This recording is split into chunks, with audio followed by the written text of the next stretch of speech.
Tanggal 2. 1, 2, 1, 2.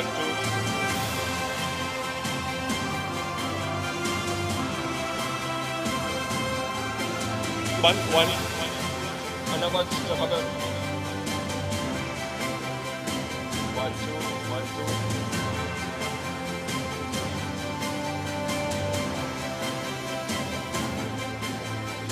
So, ipaga to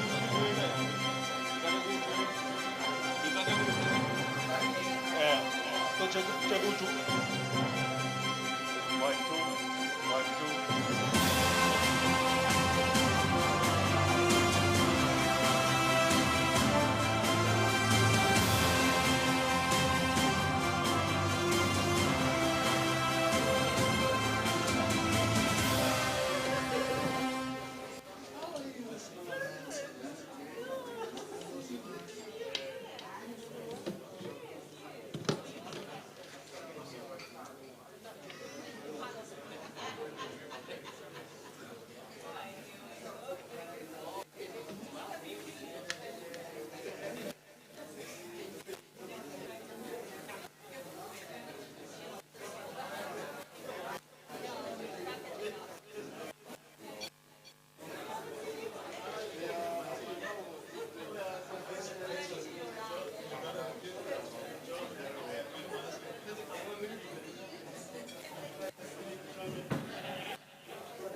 Everyone is enjoying their food. That is all from me.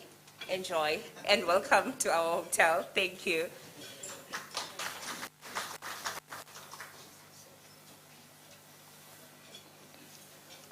Thank you very much, ma'am. The occasion is TNPA to our region. I think this is an important occasion. Last year, the Premier launched the Oceans Map, in which it recognizes the importance of the ocean to the economy of the province. And these steps, like the hosting of a national entity in our region, is important in that context, because it confirms that it is good to live and invest in our area. This will take place within the CZ. Therefore, let us call on the promotional video of the Guga Special Economic Zone as part of the welcoming notes. Thanks very much.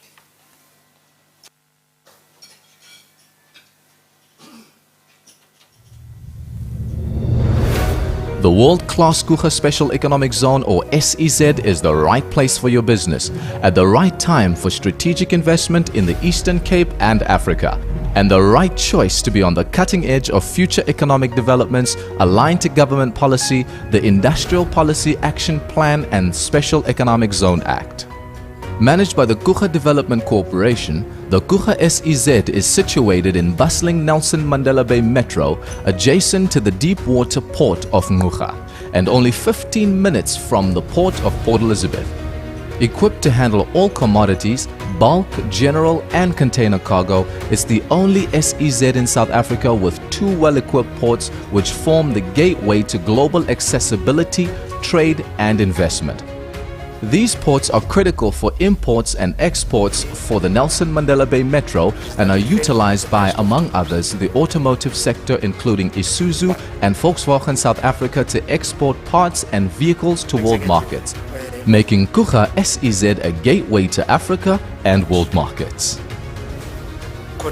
The 24-hour operated port of Ngqura is the national hub for container traffic, served by top global shipping lines with shipping, road and rail links to southern Africa.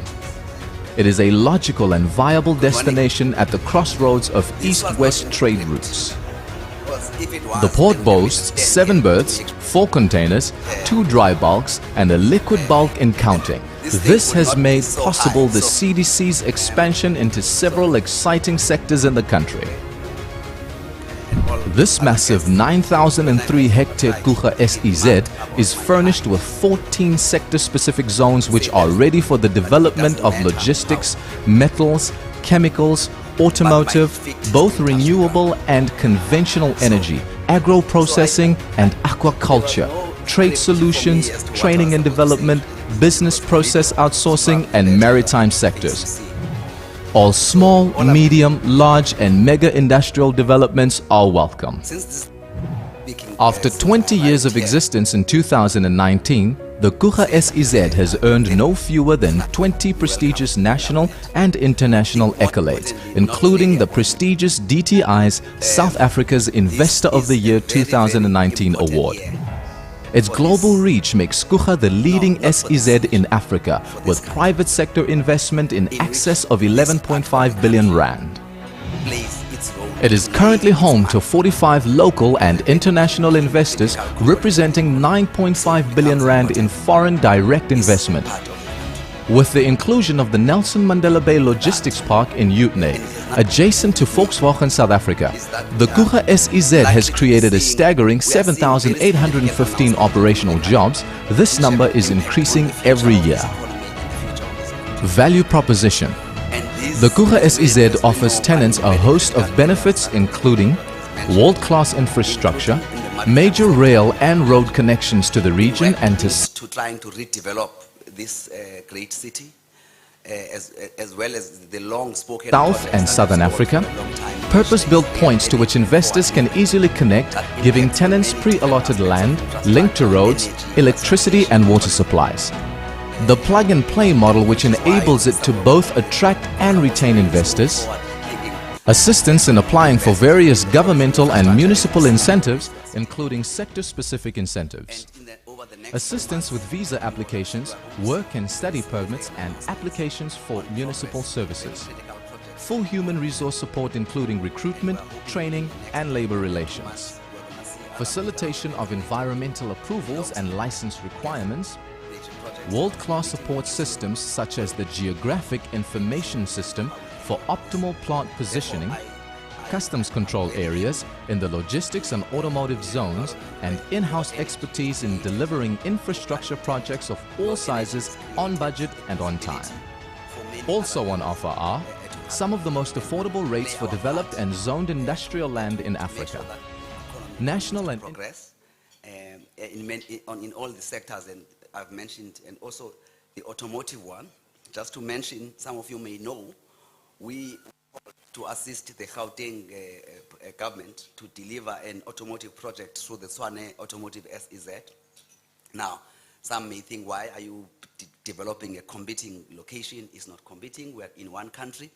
We just happen in this part, in this company, which is in this part of the country, to have been blessed with the kinds of skills that were needed for that critical execution of that project, to enable Ford to decide to locate a major investment here of about 15 billion rands rather than going to Thailand.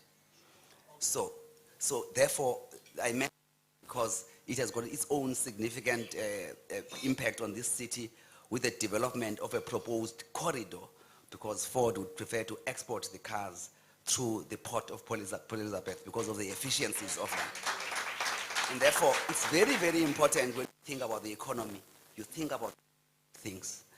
And the last point I will then make, when those things happen, you can watch them and think that something else is going to arise, or you can proactively seek to redefine how they look so that you create what is new based on you having had the forward thinking about it. So that is my last message. Thank you very much.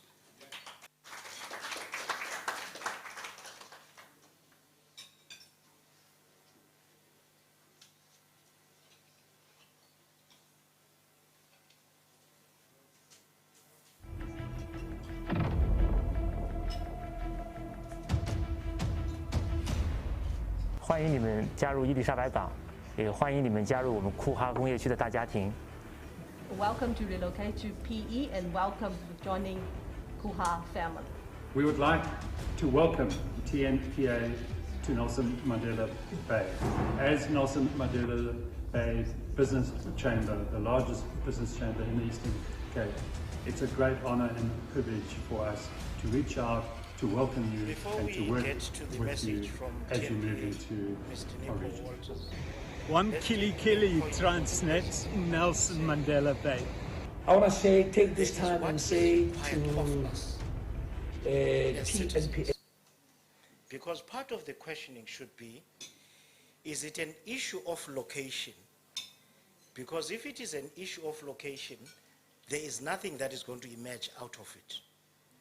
But if we are to build the connections, there are quite a number of action steps that we would need to take to make sure that that location is meaningful for the Bay. Can we then have the message from the General Manager from TNPA, Mr. Nico Walters, please?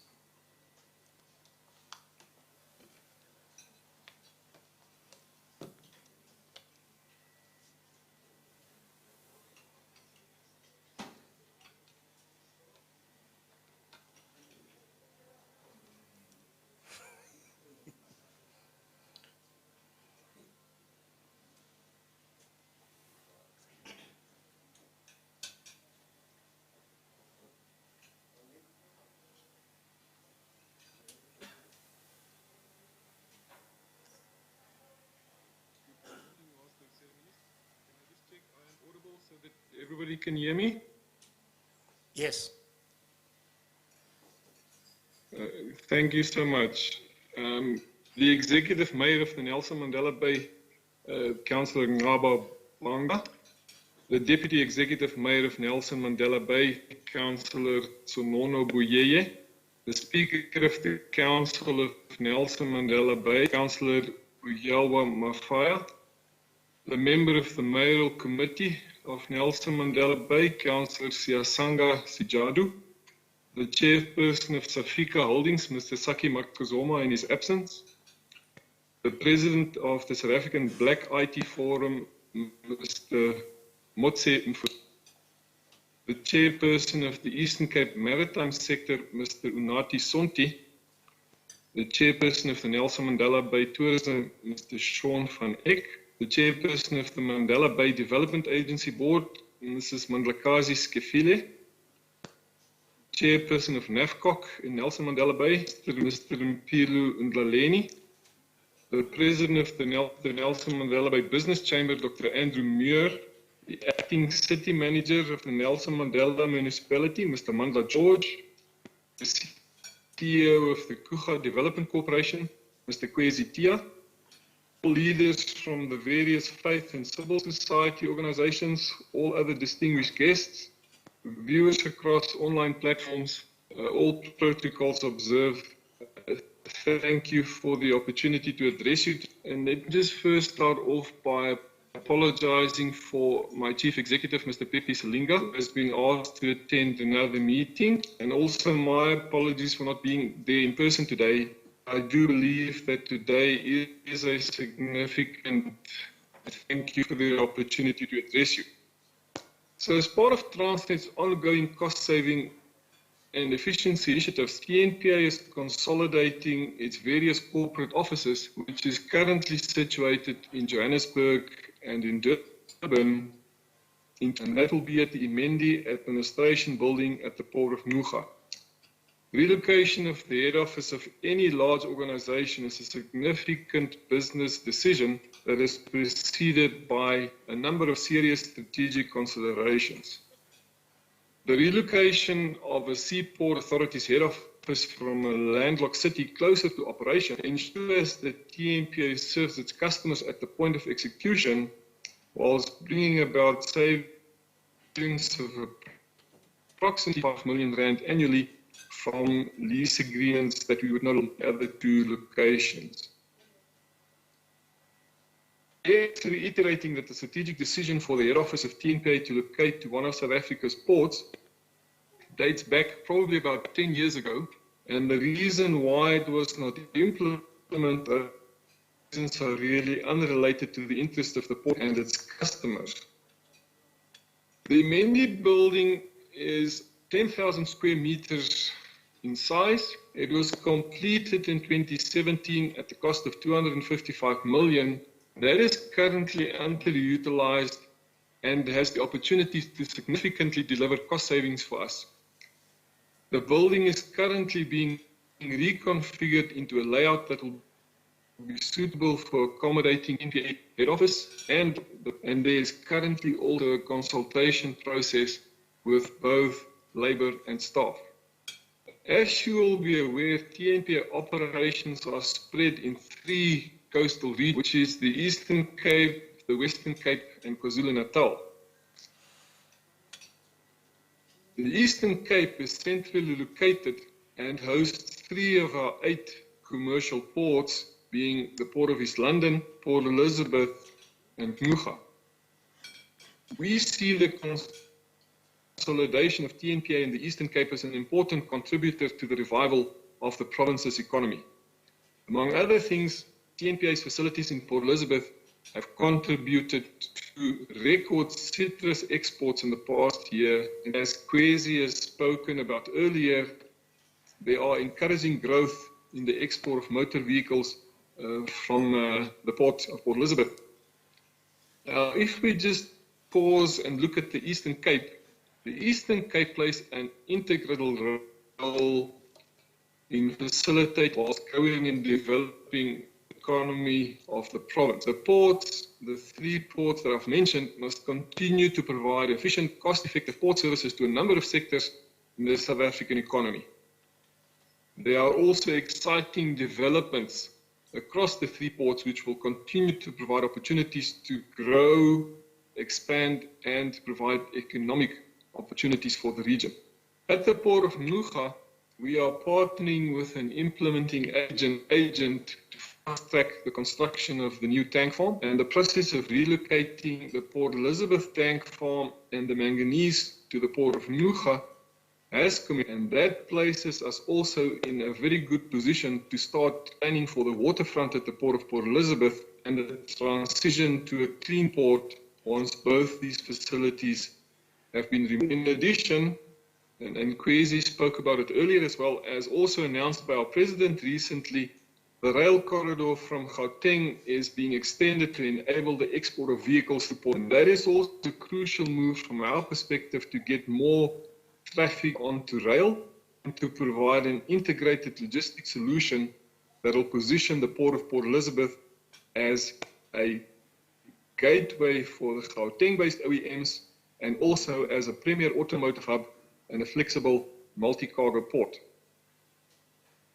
If we look at the Port of East London, there are plans to deepen and widen the entrance channel to accommodate larger vessels, and that would enable the port to support the city's positioning as a manufacturing hub anchored by a strong automotive sector. That project is currently in a concept phase. The second phase of development at East London entails the relocation of the multi-purpose terminal and cargo operations from the East Bank to the West Bank, and the implementation of all of these initiatives are done in collaboration with key role players and the Buffalo City Metro.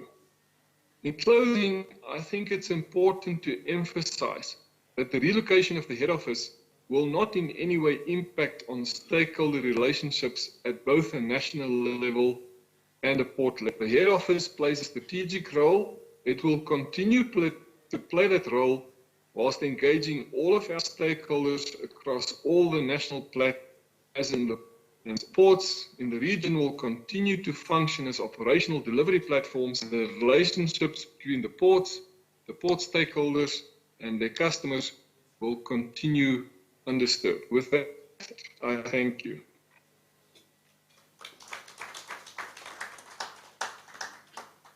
Thank you very much, Mr. Walters. I think from that we can take three things. One, the extraction of the mineral resources, some takes place in the Northern Cape. They transferred here to the Eastern Cape.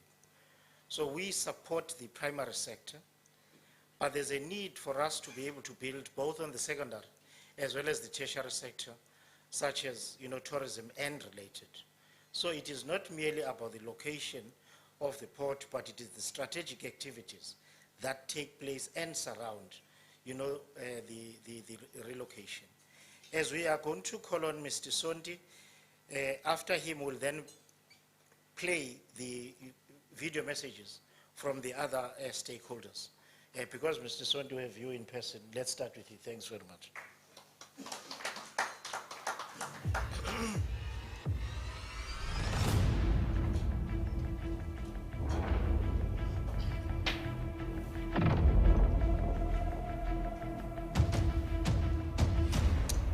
欢迎你们加入伊丽莎白港，也欢迎你们加入我们库哈工业区的。To greet the Executive Mayor, Councillor Mbanga, the Deputy Mayor, Councillor Buyeye, the Acting City Manager, Transnet's leadership, CDC's leadership, ECMBC leadership, NAVCOC leadership, Nelson Mandela Bay Chamber leadership, Nelson Mandela Bay Tourism leadership, SAIMI's leadership, the business community, and the citizens of the Nelson Mandela Bay.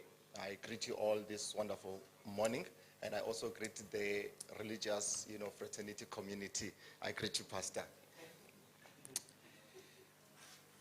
It is, with great gladness to be standing here today, this morning, with this initiative, by the city. I also greet the leadership of the Black Management Forum. Thank you. I stand here today, knowing that this move, what we celebrate, as the previous, speakers have alluded to say, this is not about location, but this is about the strategic move of how do we make sure that our ports operate efficiently. As a chamber that is pro-SMME development, and that understands that, for our economy to grow, SMMEs, needs to be integrated to the greater part of all of this, and of which the Eastern Cape is well positioned for this. With our 3 ports as the province, and with all the plans that are out there, to position our ports, with the deepening of the East London port, with the movement, of the tank farm, and the movement of the manganese, of which that one thing with the manganese ensures that the manganese operations, they remain in this city. 3, the beachfront. All of these together, they mean great opportunities for the province in terms of tourism. Recently, I was in Port Alfred, and when we were at the cruise boat there was a couple from Pretoria that works at TNPA head offices, and they were here as part of viewing the city and all of those things, but then they could not find any, entertainment this side for them for that weekend, and they had to go to Port Alfred. What this then means? It means, obviously, there is a connection with the movement of, the headquarters of TNPA to the Eastern Cape.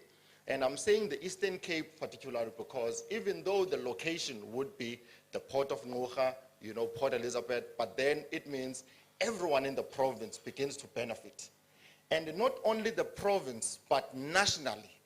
if you understand the operations of, the ports, within the ports, there is a word that they would always use to say, if it's within the port system, it is not lost. So this then means we now having, now one, cost savings in terms of TNPA, with them utilizing a building that has been underutilized. Two, the investments that are coming into our Kuha SEZ.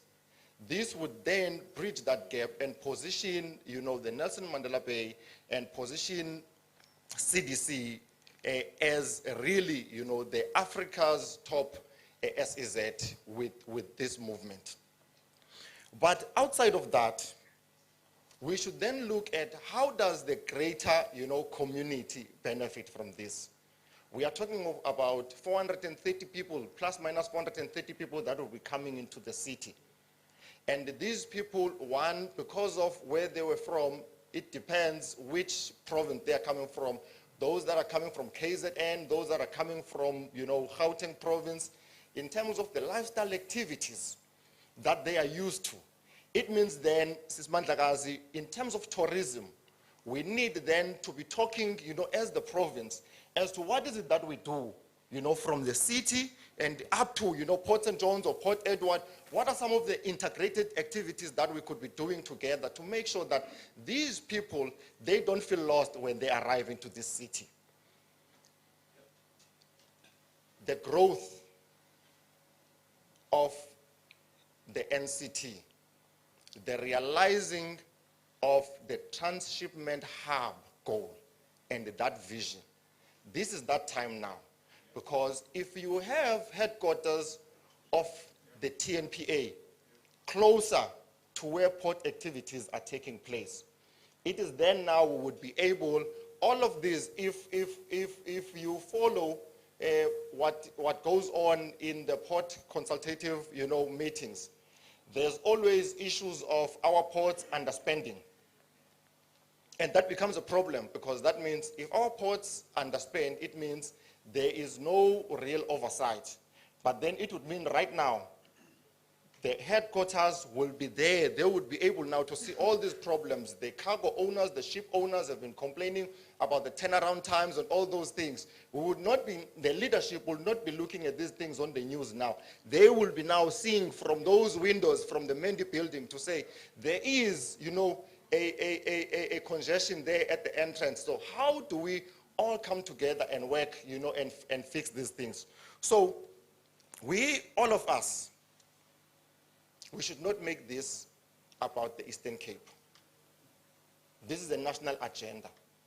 And we urge the Durban, chamber, we urge other organizations that have been opposing to this move to think about it and see how do we focus our energies and efforts to support the vision of the newly appointed leadership of TNPA.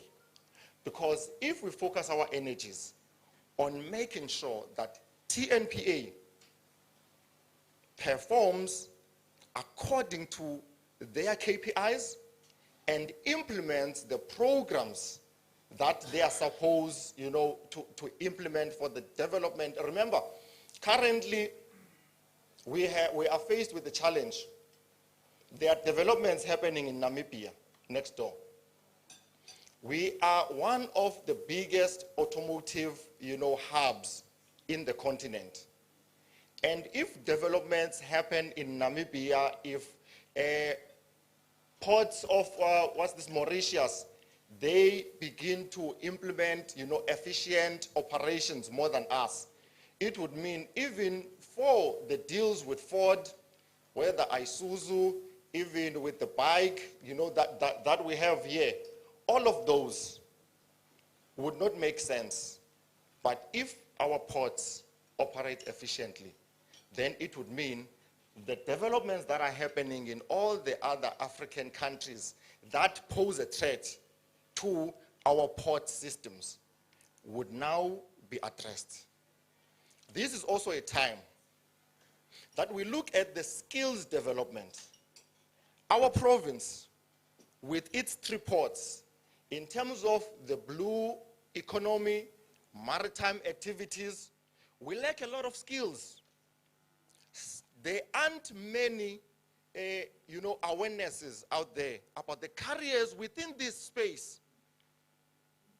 It is that reason now, even if a lot of the older employees of TNPA, even if they decide to say, I am already old, I would not be able to relocate my family, I am 100% sure that there would be scarce skills that we would still now have to import them from outside.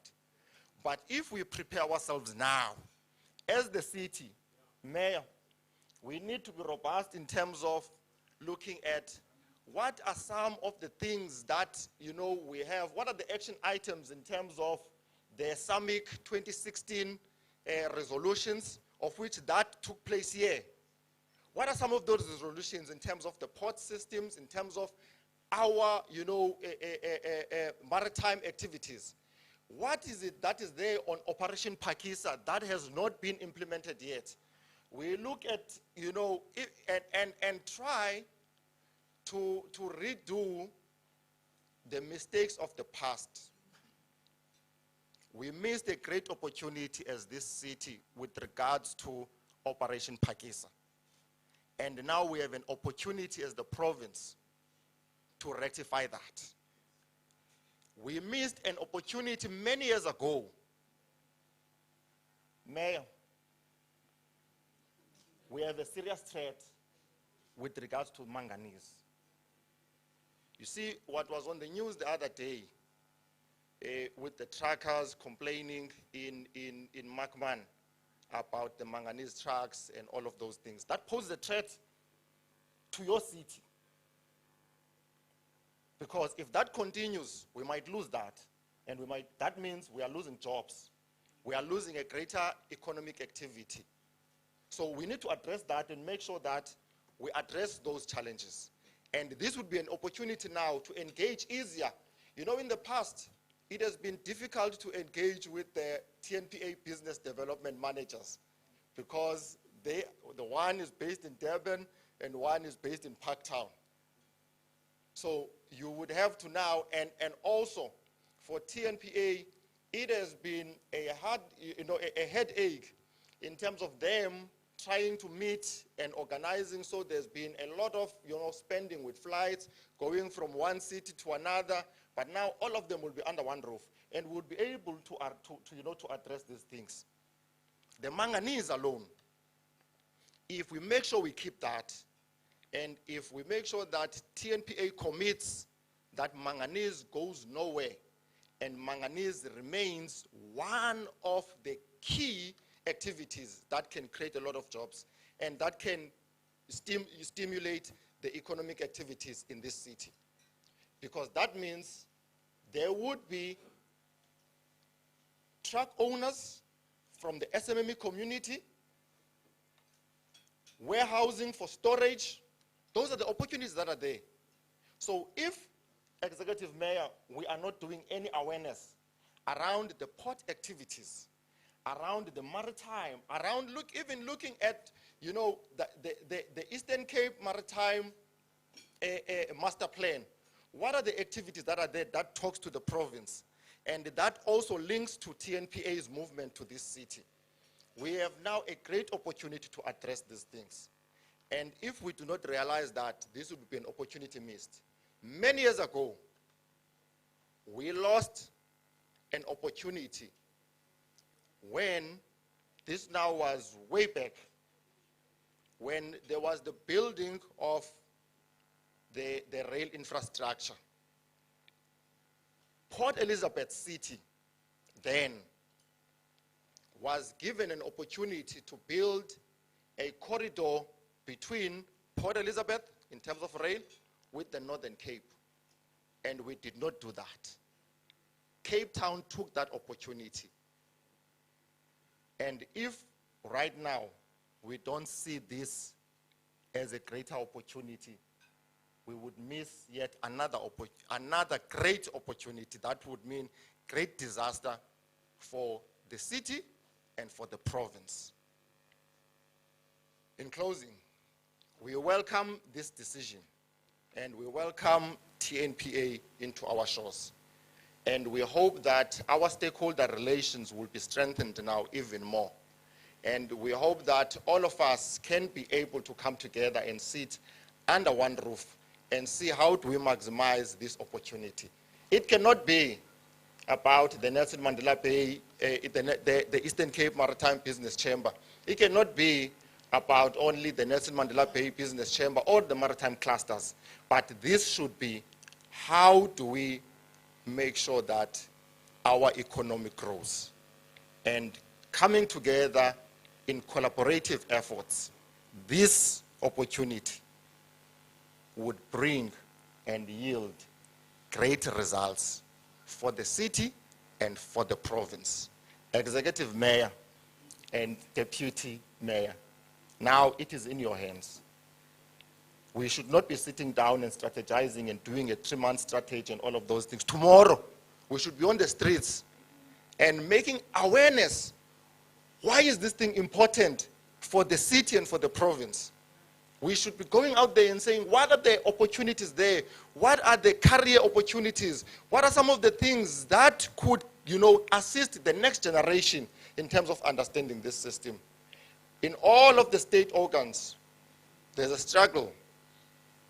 Right now, even with ESCOM, I slept last night with the load shedding, woke up again with load shedding, and you realize that there's a cry about not having engineers. Ne? So right now, we need to be looking at seafarers, we need to be looking at port engineers that are from the province, we need to be looking at, all of those activities. Stevie Doring, they are, all of them are not even from the city. And you ask yourself, why is that? With 3 ports that have been there for many years. So we have a great opportunity. And it is that reason why, as the Eastern Cape Maritime Business Chamber, we are not going to let this one go. And I urge everyone in this room to say, let us all come together. Let us voice one. Let us speak in one voice to say, this is ours. This is our turn. But this is the turn for the South African economy to be able to benefit through the efficient and sustainable and financially viable port system. Thank you very much.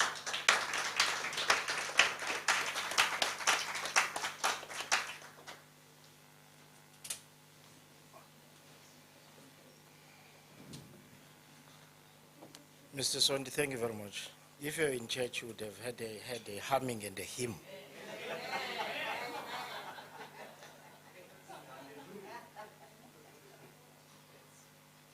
We are now going to take the video messages from the various stakeholders, and then after that, we'll do the base or the city's promotional video.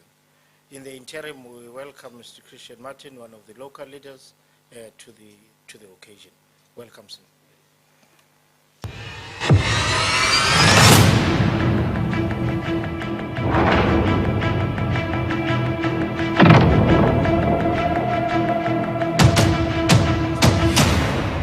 欢迎你们加入伊丽莎白港，也欢迎你们加入我们库哈工业区的大家庭。Welcome to relocate to PE and welcome for joining Kuha family. We would like to welcome TNPA to Nelson Mandela Bay. As Nelson Mandela Bay Business Chamber, the largest business chamber in the Eastern Cape, it's a great honor and privilege for us to reach out, to welcome you and to work with you as you move into our region. One Kili Transnet, Nelson Mandela Bay. I want to take this time and say to TNPA team, welcome to Nelson Mandela Bay. "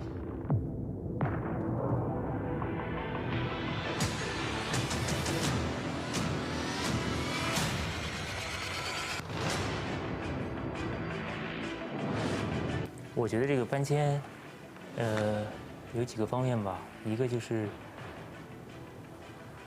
对这个我们这个伊丽莎白港对库哈工业区的发展肯定会带来很多积极的促进。另外一个就是对这个公司它本身，公司的业务的发展，肯定也会有很大的这个帮助。Their relocation will bring definitely the positive development for Kuha as well as Port Elizabeth. And also that for Transnet itself, I think their relocation is a wise idea, will also help for their development as well.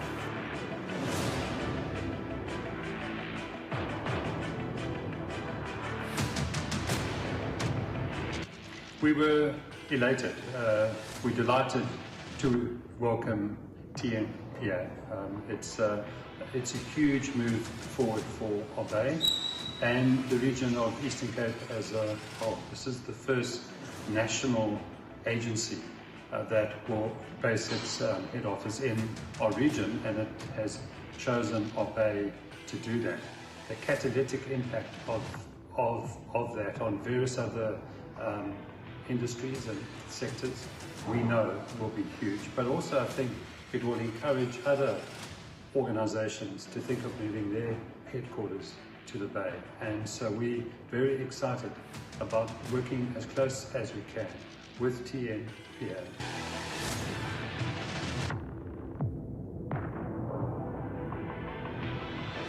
We are so excited as a tourism industry that Transnet are coming down here.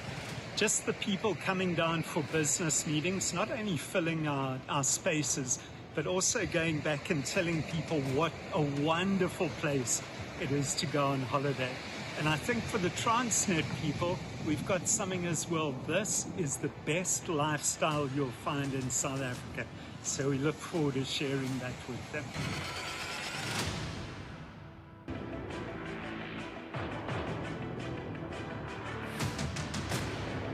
About a month ago, I've learned about the move of Transnet, and we were quite excited about that move.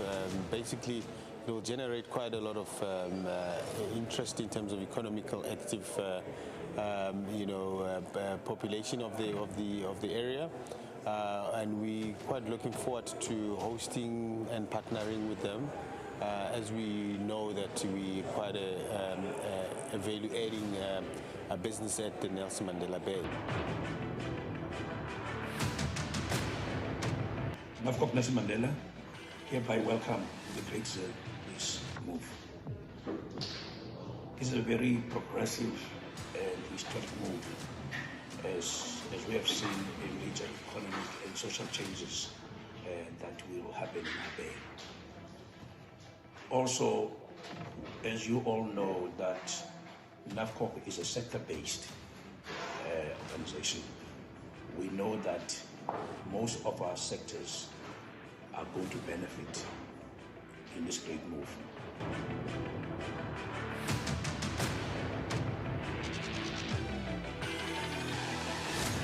Our company is very much in favor of the Transnet National Ports Authority moving their head office into Nelson Mandela Bay and supports the move 100%. We have organized numerous maritime events, conferences, exhibitions, matchmaking opportunities here in Nelson Mandela Bay and look forward to organizing many more in the months and years to come. Again, as a company, we are fully supportive of TNPA's decision to move the head office to the Eastern Cape and Nelson Mandela Bay.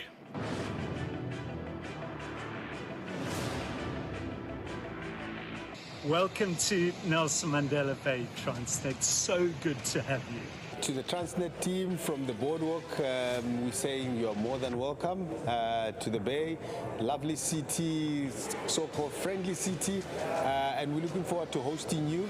Welkom in Nelson Mandela Bay, Transnet. Ons kan nie wag om julle te sien nie.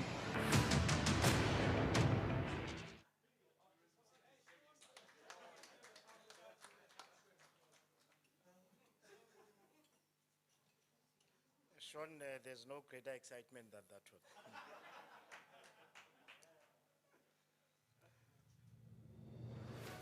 The world-class Kuha Special Economic Zone, or SEZ, is the right place for your business at the right time for strategic investment in the Eastern Cape and Africa. and the right choice to be on the cutting edge of future economic developments aligned to government policy, the Industrial Policy Action Plan and Special Economic Zone Act. Managed by the Guga Development Corporation, the Guga SEZ is situated in bustling Nelson Mandela Bay Metro, adjacent to the deep water port of Guga, and only 15 minutes from the port of Port Elizabeth. Equipped to handle all commodities, bulk, general and container cargo, it's the only SEZ in South Africa with 2 well-equipped ports which form the gateway to global accessibility, trade and investment. These ports are critical for imports and exports for the Nelson Mandela Bay Metro and are utilized by, among others, the automotive sector including Isuzu and Volkswagen South Africa to export parts and vehicles to world markets, making Guga SEZ a gateway to Africa and world markets. The 24-hour operated port of Guga is the national hub for container traffic, served by top global shipping lines with shipping, road and rail links to Southern Africa. It is a logical and viable destination at the crossroads of east-west trade routes. The port boasts 7 berths, 4 containers, 2 dry bulks and a liquid bulk in counting. This has made possible the CDC's expansion into several exciting sectors in the country. This massive 9,003 hectare Guga SEZ is furnished with 14 sector-specific zones which are ready for the development of logistics, metals, chemicals, automotive, both renewable and conventional energy, agro-processing and aquaculture, trade solutions, training and development, business process outsourcing and maritime sectors. All small, medium, large and mega industrial developments are welcome. After 20 years of existence in 2019, the Guga SEZ has earned no fewer than 20 prestigious national and international accolades, including the prestigious DTI's South Africa's Investor of the Year 2019 award. Its global reach makes Guga the leading SEZ in Africa, with private sector investment in excess of 11.5 billion rand. It is currently home to 45 local and international investors representing 9.5 billion rand in foreign direct investment. With the inclusion of the Nelson Mandela Bay Logistics Park in Uitenhage, adjacent to Volkswagen South Africa, the Guga SEZ has created a staggering 7,815 operational jobs. This number is increasing every year. Value proposition. The Guga SEZ offers tenants a host of benefits including world-class infrastructure, major rail and road connections to the region and to South and Southern Africa, purpose-built points to which investors can easily connect, giving tenants pre-allotted land, linked to roads, electricity and water supplies. The plug-and-play model which enables it to both attract and retain investors. Assistance in applying for various governmental and municipal incentives, including sector-specific incentives. Assistance with visa applications, work and study permits and applications for municipal services. Full human resource support including recruitment, training and labor relations. Facilitation of environmental approvals and license requirements, world-class support systems such as the Geographic Information System for optimal plant positioning, customs control areas in the logistics and automotive zones, and in-house expertise in delivering infrastructure projects of all sizes on budget and on time. Also on offer are some of the most affordable rates for developed and zoned industrial land in Africa. National and international connectivity via the Port Elizabeth International Airport, just 20 kilometers from the Guga SEZ. Easy access to Nelson Mandela Bay's world-class theaters, museums, restaurants, beaches, sports stadiums, hospitals and shopping malls. A gateway to major national cities such as Cape Town, which is 750 kilometers away along the beautiful Garden Route, Durban, which is 1,000 kilometers away, and Gauteng, which is 1,300 kilometers away. Some of South Africa's top schools, as well as the Nelson Mandela University. Skills development systems which assist investors with training, registering work seeker and competency-based recruitment functionality, advanced labor management, and coordinated worker transport services. Quality accommodation, conferencing and training facilities including apprenticeship training and development centers, an in-house medical clinic, as well as the SHE systems including monitoring and control of waste, water and air quality, stormwater and effluent, alien plant eradication, and open space management. Products and services. In addition to investment promotion, Kucha offers other products and services which include Kucha Corporate Travel, Kucha Vulindlela Accommodation and Conference Center,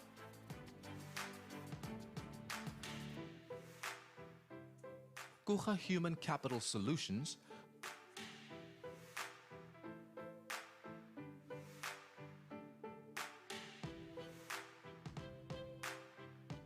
Kucha Telecommunication Services, and Kucha Business Consulting Services.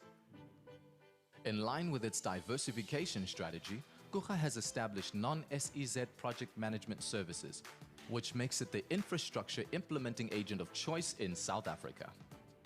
The project management services include infrastructure project management as an implementing agent of choice for government departments, facilities maintenance, and the Kucha Africa program. Investment promotion. Offering one investment destination, unlimited potential, and a rapidly growing investment pipeline, the Kucha SEZ is a strong global competitor and an attractive destination for foreign investment into South Africa. Its current investors have created in excess of 7,815 operational jobs, a massive contribution towards socio-economic transformation in the region. Top contributors to job creation include Discovery, one of South Africa's largest medical schemes and leader in the financial and business process outsourcing sector. WNS, a global business processing management leader offering banking and financial services, healthcare, insurance, manufacturing, and consulting facilities. Dynamic Commodities, the fastest growing export company in the agro-processing sector. Kucha Dairy, which is enjoying its fifth expansion since locating to the SEZ in 2013. Kucha Steels, one of the leading secondary steel manufacturers of mild steel billets, the first mini-steel melting unit to be built in the Eastern Cape. Bentler, Rehau, and Qplus, which are some of the leading Tier 1 suppliers to the automotive sector, including Volkswagen South Africa. Nelson Mandela Bay Logistics Park. The 216-hectare Nelson Mandela Bay Logistics Park is located next to Volkswagen South Africa in Utenhage, a position which has led to considerable increase in localization of auto components in South Africa. It is managed and operated by the Kucha Development Corporation in a strategic partnership with the Nelson Mandela Bay Municipality.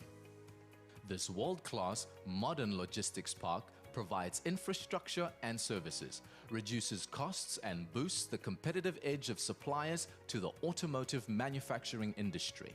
Precinct A in the park is at full capacity with over 10 operational investors, and plans are afoot to develop Precinct B.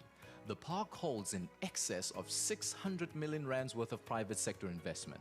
This has catapulted the Utenhage area into a haven for job creation with over 2,049 operational jobs at the park.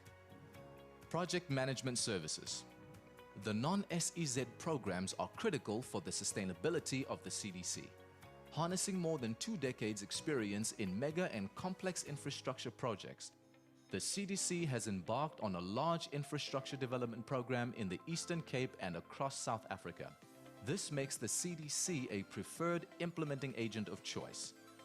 The CDC's experience in turnkey and strategic solutions has resulted in the expansion of its private and public sector client portfolio over the years. The CDC has aligned with the government mandate to focus on areas in dire need of development, hence the construction of schools, hospitals, small harbors, and clinics in previously disadvantaged communities.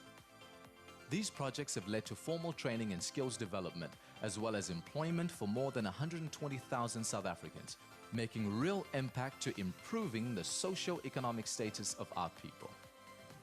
Corporate social responsibility. The recently established Gucha Development Foundation is rewriting the future of the Eastern Cape. Working with government departments, billions of rands are being injected into infrastructure development, which also supports corporate social investment projects and socio-economic initiatives encompassing early childhood development, education, learnerships, apprenticeships, and new national occupational certificates. The Gucha flagship programs include Maths and Science and driver training. The Gucha Maths and Science program is a response to the high provincial and national failure rate in these subjects.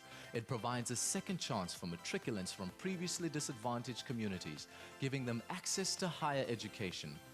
To reach this objective, it is anchored in partnership with like-minded organizations including Sector Education and Training Authority. The driver training program targets unemployed youth, women, persons with disabilities, and domestic workers.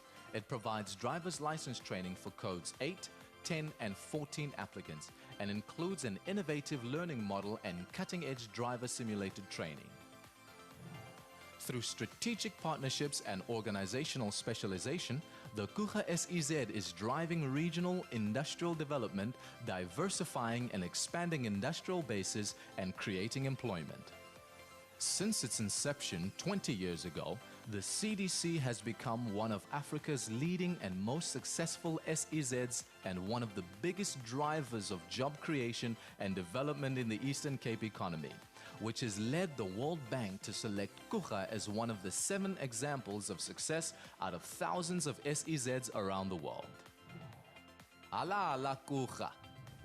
Gucha Development Corporation. Right place, right time, right choice.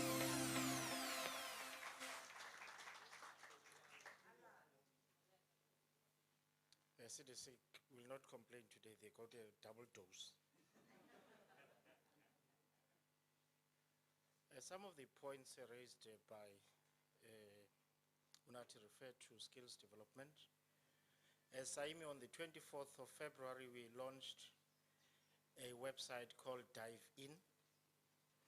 The intention of the website is to talk about the possible careers for the learners. The website is 0 rated, which means that people don't have to pay to access it. The name of the website is called Dive In. So we talk about the various opportunities that are available for learners as well as the out of school youth as well. The second point to address is that with the city, we have considered an approach to support the oceans economy in a coordinated way. So we still have to discuss the modalities thereof with EDTA to say, you know, what's the approach in that regard. We have also received quite a number of approaches from SMEs, black SMEs in particular, who, although they want to participate, they also sometimes don't have a sense of where to start. And we're saying you can't have a transformative and an inclusive economy unless you assist by identifying opportunities.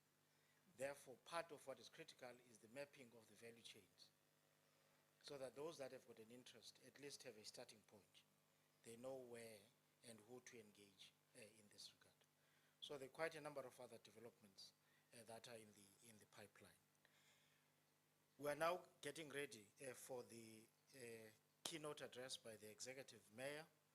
And as we call on the Executive Mayor, we would like the desk at the back to assist us with the promotional video of the city. Mayor, it's your time, sir. Thanks very much.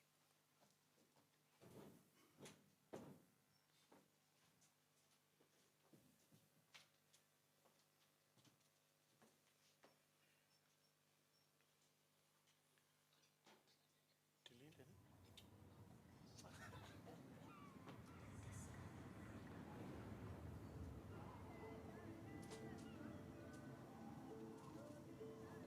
There's a place I dream of finding, a magical land breathed to life by the wind that drifted from heaven and spread its colorful wings beneath a looking glass sky.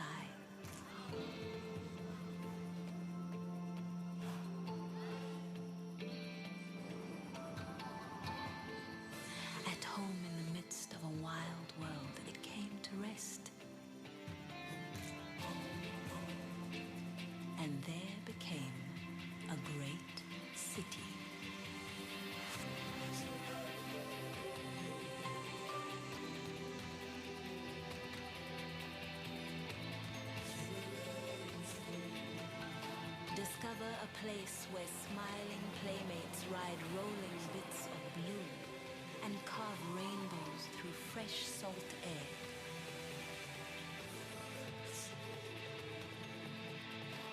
Dive into a world of hidden treasures where ancient beasts roam the depths.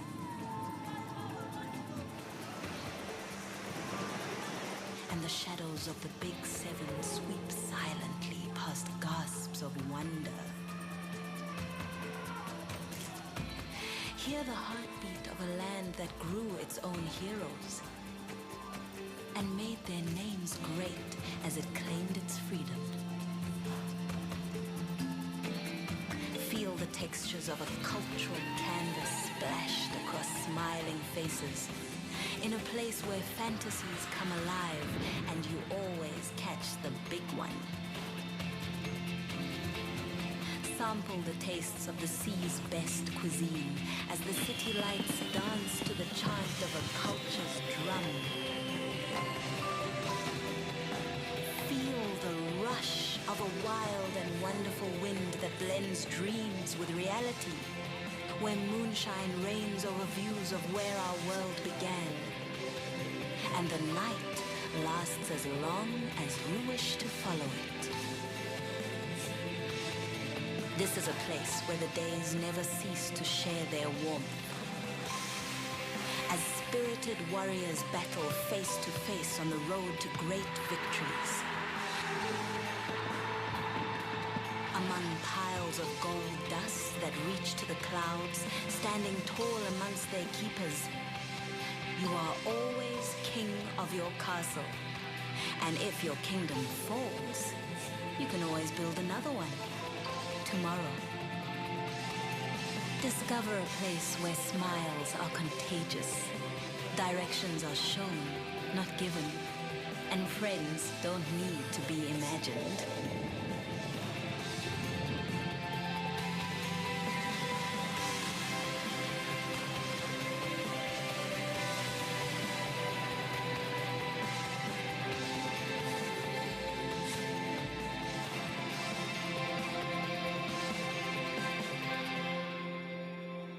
Nelson Mandela Bay. Discover freedom.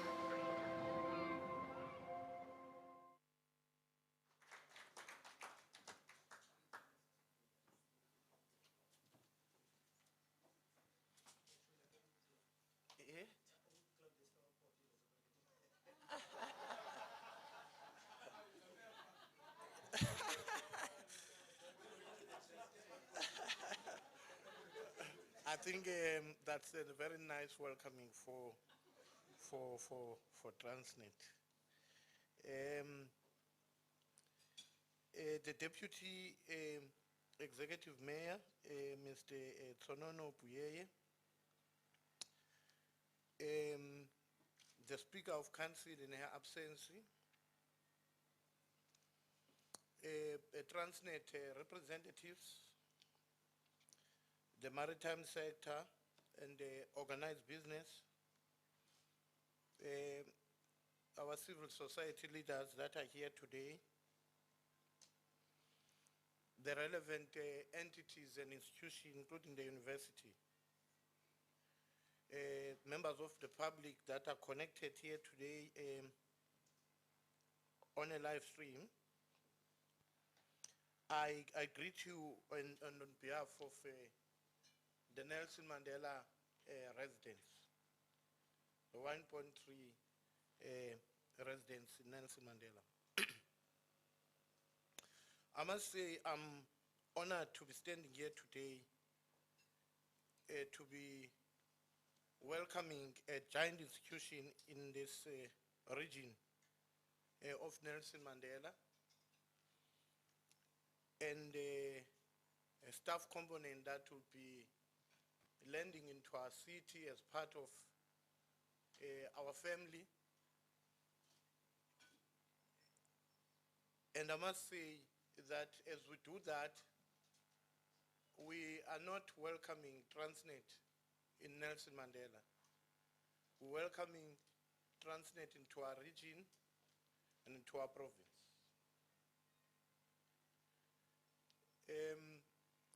when we started to organize this kind of a meeting, we were tempted to say we must mobilize the people of the city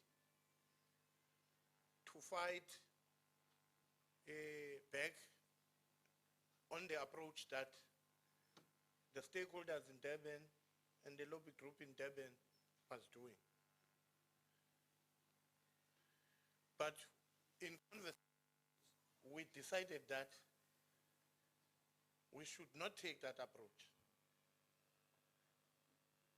And what we said is that instead of fighting Durban, we need to engage progressively in this conversation and show South Africa what we offer as this region, the Nelson Mandela, and also the Eastern Cape as a province. And furthermore, we said we need also to line up a list of incentives and opportunities for the people who will be coming here. Remember, we're a friendly city. Therefore, we wanted to live by the values of our motto as a city, a Port Elizabeth, that we remain friendly to the people who will be coming to our shores, and that live by the values of Nelson Mandela, of being an accommodative and engaging and a negotiator. But let me tell you one thing about the uniqueness of the people of Durban. And a friend of mine, Lulu Johnson, were in Durban in a parliamentary oversight. We had this conversation because we were driving towards Pongola, traveling Durban, Richards Bay and all that. And what we're looking at is the quality of the infrastructure and roads there. And we were saying, what makes this province unique in terms of how they manage the infrastructure and the development that is happening there? And Johnson says to me, look, one of the things, and I want to share this story with you because it is the basis in which I had to take a decision that we must take this approach. That the uniqueness of the lobby group in Durban, in KwaZulu-Natal, is that they can fight about everything else that is outside. But anything else that is about KwaZulu-Natal, they don't fight about it. Irregardless of which political establishment you're coming from, which traditional group you're coming from, or which sport entity you're coming from, or which color of your skin you are.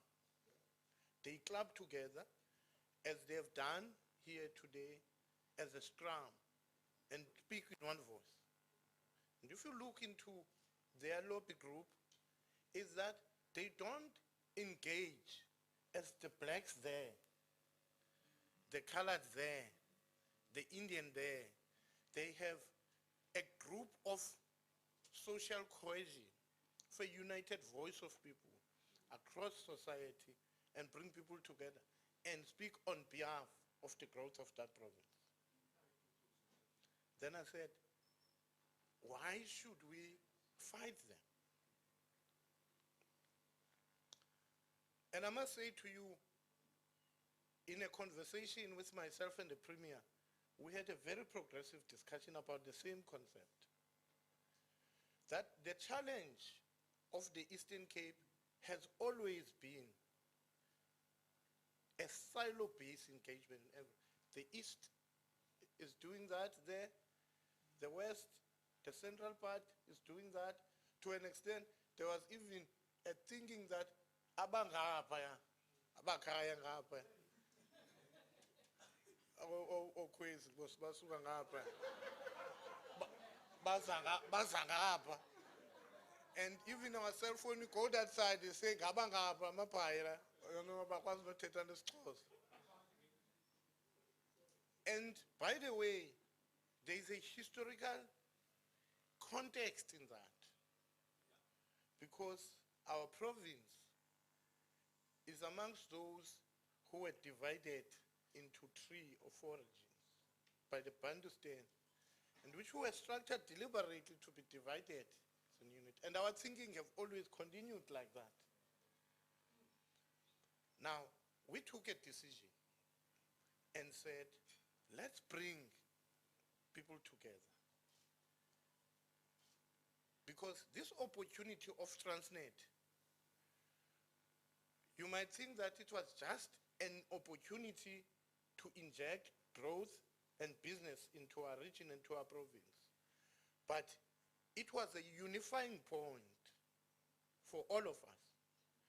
The Premier is ANC, the Mayor here is DA.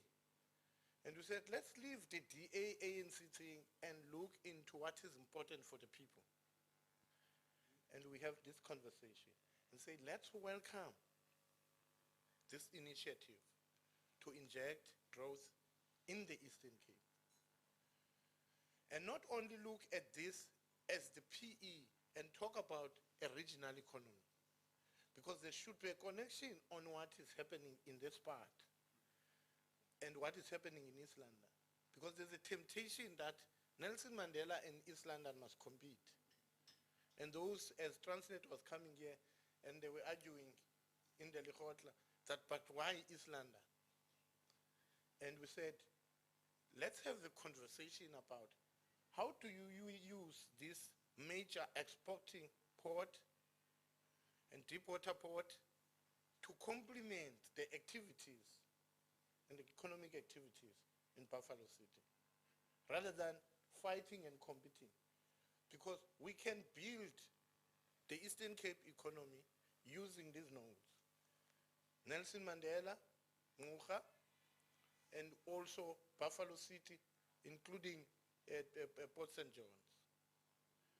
Because it could be a collective effort to impact in the growth of the Eastern Cape economy. Because we have to build an economy of the Eastern Cape.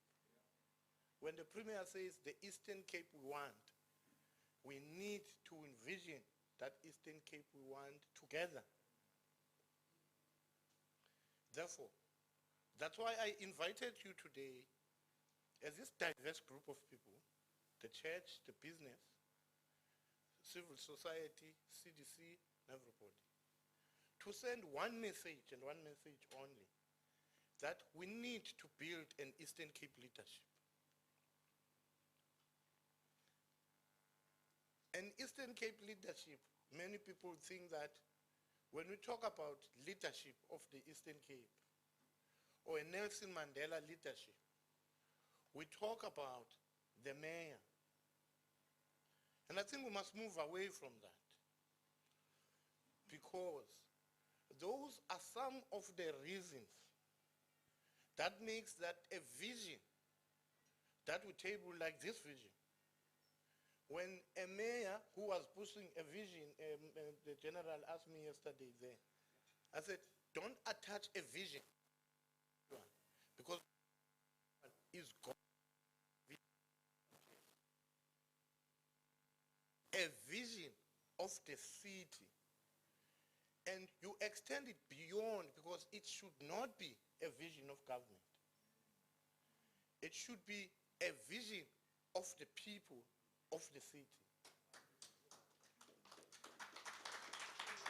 What that means is that when I go to church to Pastor George,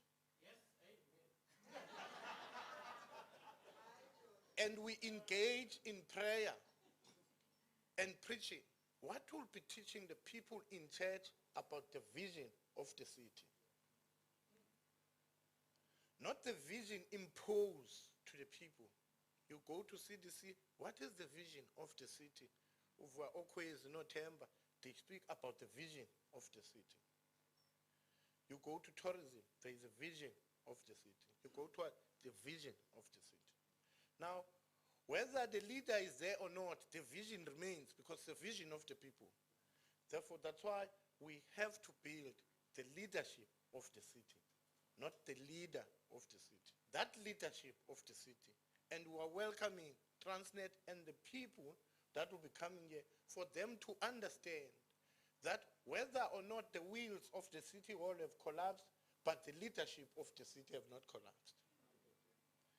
That's where we are. And I think that's where we should be going in this region and also in the Eastern Cape. And that's what is important.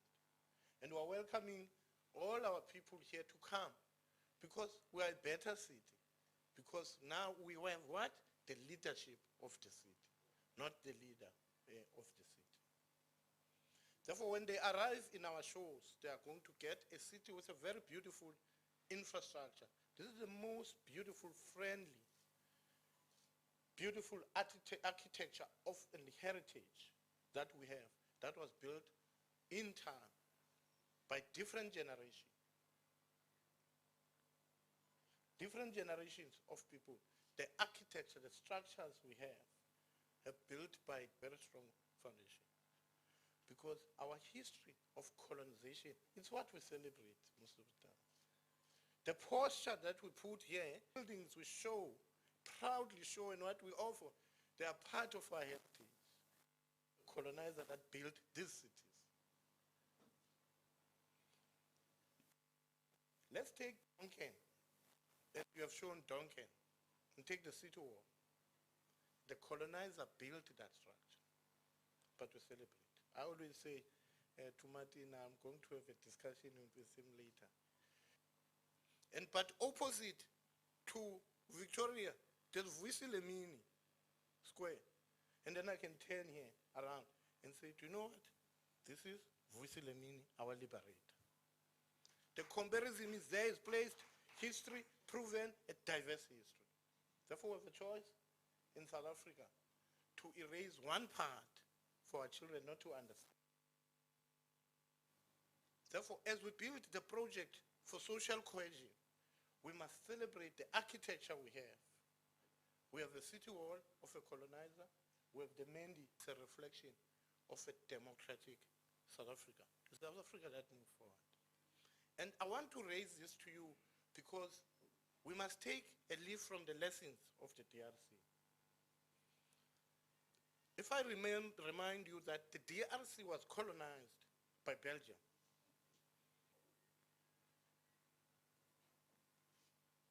overthrown Patrice Lumumba. But that good lesson about Maputo Seseko is that he made sure after he fought with Belgium and Britain that he erased everything about Belgium. And he erased everything about Maputo Seseko, Patrice Lumumba. Do you know what he did? He named the country, we must be careful of that path. We must balance what social, of not fighting each other, but of coming together and reconciling, stand on the strength of our diversity and embrace it and celebrate the diversity of our people. That was a democratic project. And I think we must not forget that. Because Govan Mbeki, Raymond Hlaba, Nelson Mandela, Molly Blackburn left us with that heritage that we should protect. Therefore, as we move forward in these conversations that are good in nation building, because this conversation about nation building, and we must not in a dialogue, in a tolerant of opposing views. And we are here today to welcome these people in our city, to say we are a city in conversation. Yes, Martin, we're fighting on radio last week. He's sitting in front of me. He believed the city relationship we want in building this nation, in building this region, and in building this province, is that we want clear way. One of is because we had a CDC activity and a city that was distant from the CDC activity. And I'm not criticizing facilities. And I was saying, as we're engaging in the economic recovery plan, we were arguing that assets in the city. Look at our, what is this? resorts. As the inhabitants of this region and the Eastern Cape, that there's Transnet here. It must not only be felt in Johannesburg. And please, don't use our people of the Eastern Cape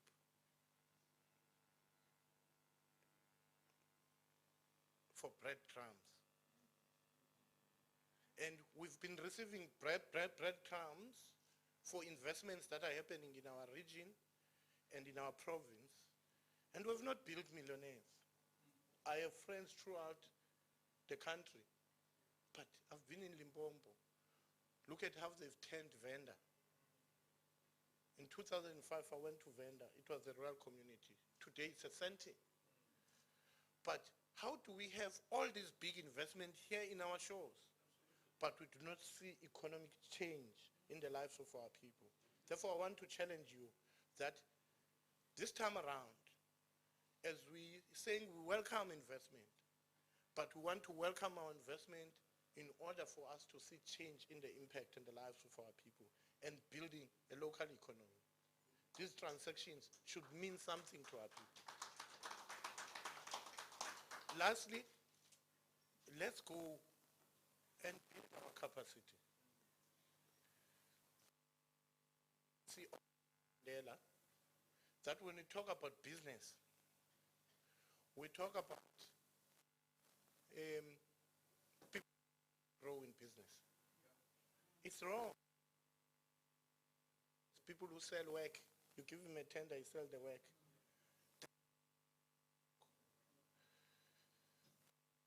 You to be a successful business person, these are two things. You make profit. You must make profit and deliver quality. There's no middle road about it. Therefore, that's how you build a business community. It's profit orientated. Therefore, it's not service delivery to everybody. Not everybody is a business person. We must understand that. Business art. Municipality, we are there. We want to and build partnership that we succeed. I want to thank, special thanks to Pepe for the good work he has done for years and years and turn this institution to be what it is. It was his energy and strategic thinking, and today we have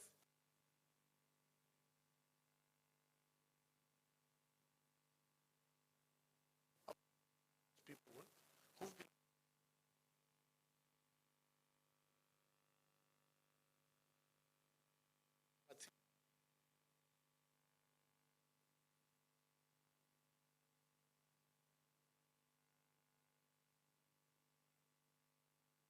of the chamber.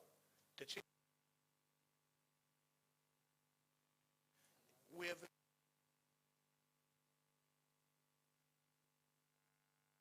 an opposition, but people who participate in development. Therefore, as they and hold hands and make sure that, but we build our.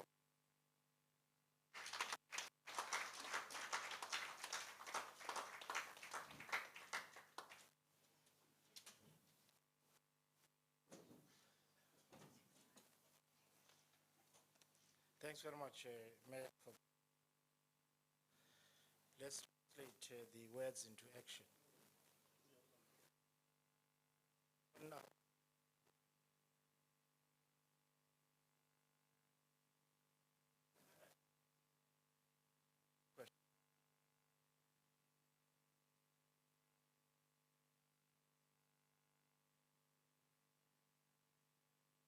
come MP into our region. So that's the activity. So that the tap at your house is not working, not today. Not today. So context is important. So let's remember that the purpose is to ensure that we ask questions that are related to that what we seek to do. So Ngama, we by the from those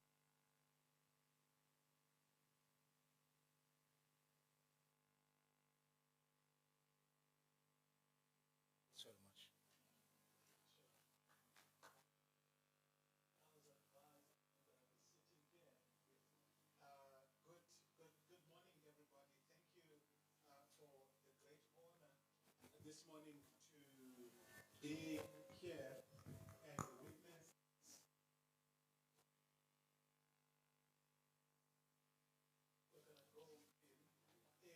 I'll pose the first questions to the panel. I've got a question for each of them. And then once they have responded, we will open the floor. The understanding is that it's going to be 15 minutes of that, but I've been assured that we've got enough time to be able to take as much questions as are rising from the floor. So don't be edgy about the time. So first of all, I'd like to open up with a little bit of some commentary. I spent my early professional years within the Kucha project and produced my master's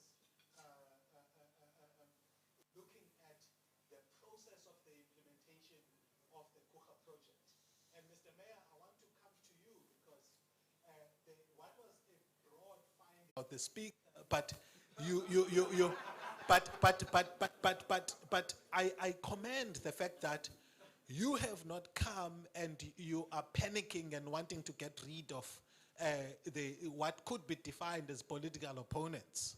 Instead, you seem to be embracing this same thing that you've spoken about today of disagreement, but working those disagreements to create some stability. So I want to congratulate you for that and commend you, because from where I'm sitting, you are eliminating potential for the challenge of your regime, which we can expect should live up until the local government election. So the question I have for you is, what coordination role can you as politicians play in coordinating the response of the province, and how proactive can be to pursue development in the region?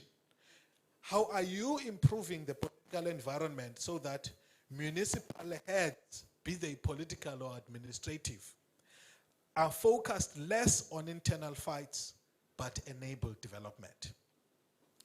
And then to the chair of the Maritime Chamber, Mr. Sonti, again, congratulations to you, because I think about 2-3 years ago, you were right at the question that I have for you is, how receptive has been the sector in the region to your organization and its mandate?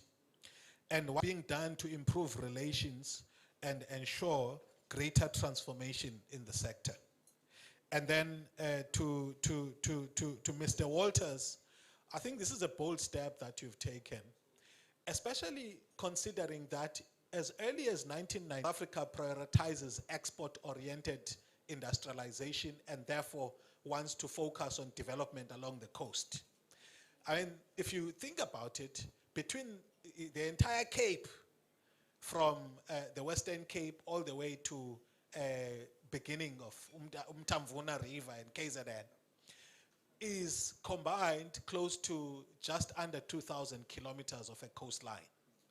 Now, it just didn't make sense as to why TNPA had been in a landlocked city. And as far as development is concerned, the Eastern Cape enjoys economies of backwardness, so that being placed in the province makes a lot more sense if you are looking at an organization that is more forward-looking and coming into a virgin terrain where there could be greater opportunities for further development. So congratulations on making this move. But the question I'd like to pose to you, we've been told the story that you've relayed to us before, unfortunately.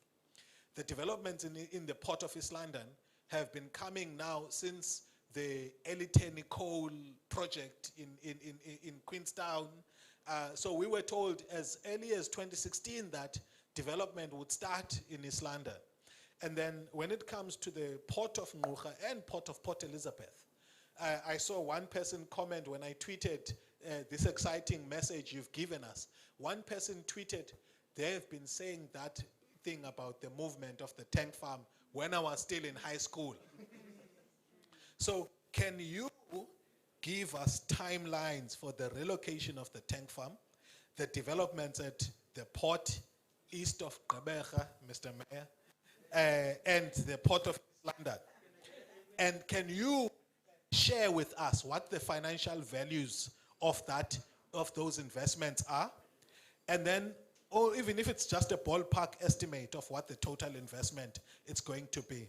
If my memory serves me well, East London was just over 2 billion in 2016, at 2.2 billion, and then the developments that you still needed to do in this side of the province ranged between 5 to about 10 billion. So please update us on the financial values of those projects. And then beyond these projects that you have on the pipeline, which are not new, have been on the pipeline for a long time, what else is coming for the Eastern Cape, given this huge coastline that we have? Colleagues, the stakeholders will answer these questions, and then we'll open up the floor. I understand that the media are going to have a specific time, so please don't panic.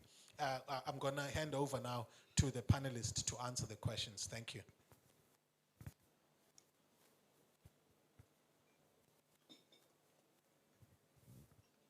Thank you. Must I go before the mayor? Oh, all right. Executive Mayor, thank you. Thank you, Prof, for that question. And I think from the Eastern Cape Maritime Business Chamber, one, yes, you are correct. We were inaugurated in 2019 here, at the Nelson Mandela Bay Yacht Club on the 11th of October. And ever since then, initially the industry has not been that much, receptive of a pro-black SMME, business chamber, because they could not understand that at first. But we then, with the vigorous, engagements with them, they could understand what is the bigger, goal with this, as much as it is the Eastern Cape Maritime putting, because the space that we are playing in, which is maritime, is not just about a region, but it's international. You see, what happens is once you go into the ocean, whether you are South Africa, whether you are what, don't matter there, ne? Even though it's within your coastline. So the language changes.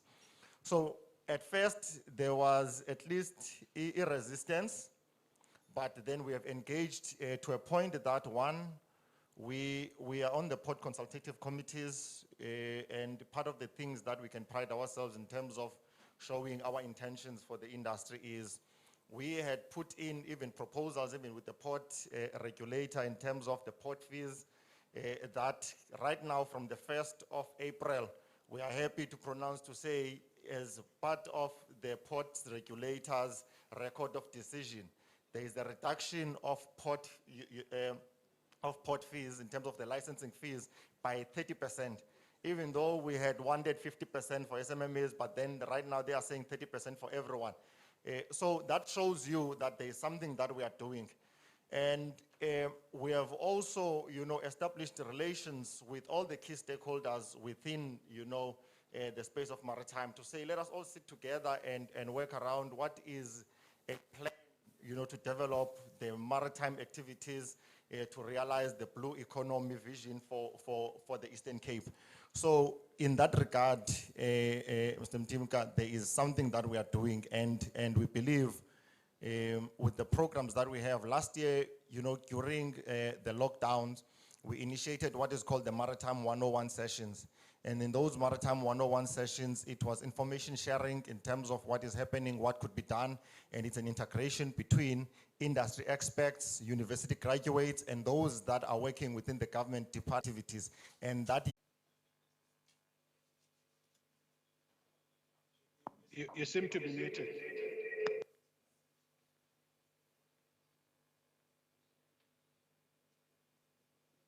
Can I check if you can hear me, please? Yes, we can. Thanks. Apologies for that. And some of the developments in Port Elizabeth and East London. And the planning is happening around both of those facilities to be able to obviously achieve that.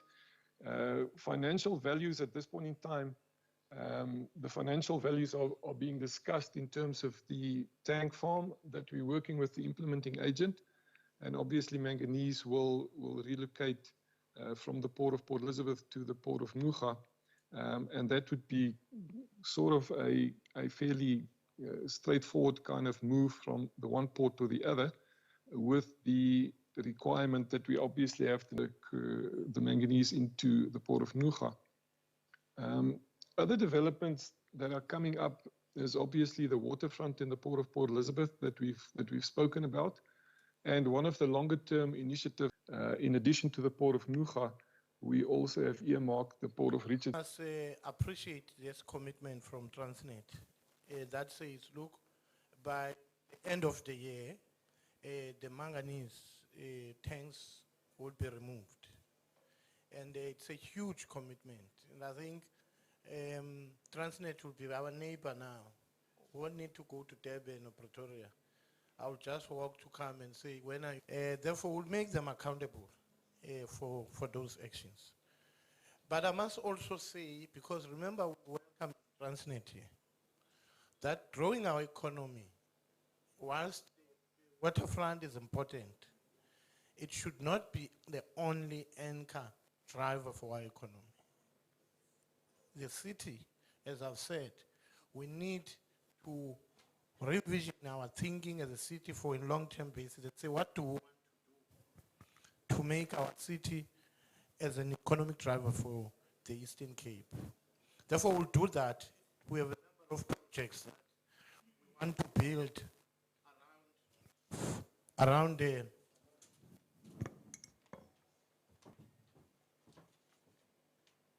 we want to build around Transnet and the economy.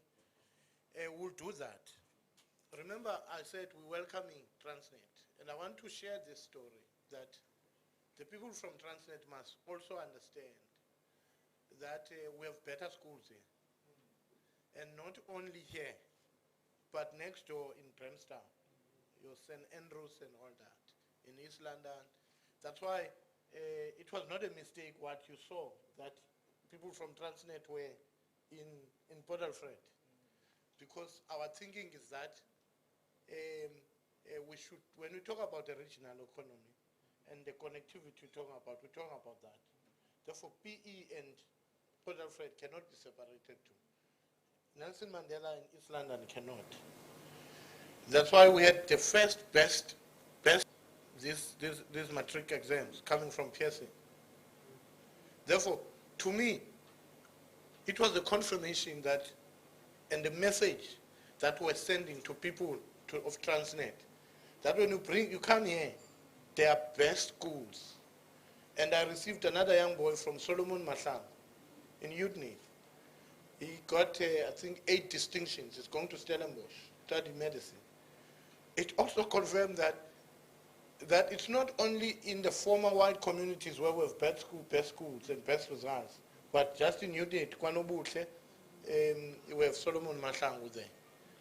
Therefore, our schools, like Grey High School, Victoria, and many other schools that are producing good results. Therefore, there are education facilities, the university and so on. Therefore, they will be coming in that environment. Ongama, we had a meeting with the party and Mandla George and Slasa, Bulumko and Ashraf. What we're talking about and say, how do we complement each other? For the first time, that these two cities will have a bilateral and think about the strategic partnership. We are also going to sign a memorandum of agreement. I've given them until the beginning of April. You will see it. It's going to be announced. They will come again here. We have realized that fighting is not going to help. Also, it's the ability of leadership to think beyond their own interest. And Mvogo, the MEC, was also part of this kind of conversation. He welcomed it. We said, come and be the driver of this interaction of cities and regional economy. And we've reached that stage now. Even the Premier just told me that the reason he's not here is not because he didn't want to be here. It's because of other commitment, but he's going to join this program because it's a program. Therefore, the relationships have improved.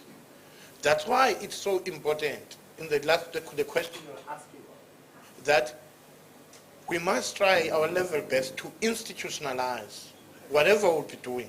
Even if Kwezi is not here, the idea must not be lost. Even Mr. Mtati is not here, the idea must not be lost. That's why in the department, in the municipality, we have agreed that we can be political champions, but these ideas should live in the institution. The institution is not going to leave. It will be there, whether this one is a leader and that one. Therefore, we have said the municipal managers must drive this. The HODs must drive this in order for it to live as an idea. We want to separate politics and administration. You know the problem for development in South Africa? It's when we club politics and administration. Politicians to do what politics are for and allow space for administrators to be administrators. The reason why there is no quick change of things and bureaucracy in South Africa is that we want to interfere on how the administration thinks and what it's supposed to do, instead of us receiving recommendations and considering those. We want to be part of an idea. A person who have done biblical studies is want to be an engineer. It can't happen. If you are a biblical studies, in theology, focus in theology, those who are engineers must tell us about our water system. You know? That's the problem of how we think in South Africa. Therefore, we've undermined some time expert advice. And we must start to have confidence to our professionals and give us advice on how, because they are trained to do these things. And I've done the biblical studies, I can tell you about Marco and Luca and all that, and I should focus on that. Therefore, separate politics and administration. You ask a good question, the last question, and I think it's important for stability. You see, I was saying to the cities network that one of the problems of the local government, the local state, that you saw most now, I just stood there and came and I was making a speech here. Now, you have a leadership that have to bring a vision on the table for the city, for the people, 1.3 million rand. But the information is using is based on common sense. Ne? And you're saying this person can take us from this direction to that one, take us there. But he knows nothing. The fact that you are elected in the position of power does not necessarily mean you are smart. The fact that I'm a mayor does not necessarily mean that I'm clever than you. It's just a goodwill of the voter that I'm a mayor now. But what is lacking in local government is the research aspect of it. No local government have a research unit that informs what I say. If I go to international investors, I write my speech and say whatever I want to say. It's the kind of thinking that we have. We must develop the capacity of the local state to be able to be an engineer of future vision for our cities. That you can only do if you capacitate the local state to be capable of doing that. That's why we're proposing a research unit for the city that will work on research, not only on policies, but on the thinking and on the vision. What is our vision now? It's scattered everywhere because nobody coordinates and manages that vision. Stability in government is important. But now, the reason why I'm saying we must build leaders, it's because of the prospects of instability in the South African politics. We must just accept that we're getting to a phase of coalitions government. The issue is that how do you manage that? It's going to happen. It has happened in Europe. We are in that phase. In this local government, we're going to have a set of phase. It's either you're going to have leadership with big egos, and when you have that, you have cities collapsing. The deputy mayor, I knew that if I take over as a mayor working with him, we'll never have a fight. We've been friends. He's a reasonable thinking and engaging individual. Therefore, you need people like this in the local state that understand the mandate goes beyond the party, narrow party political issues. But what kills government is big egos. And I'm so happy that there's a conversation.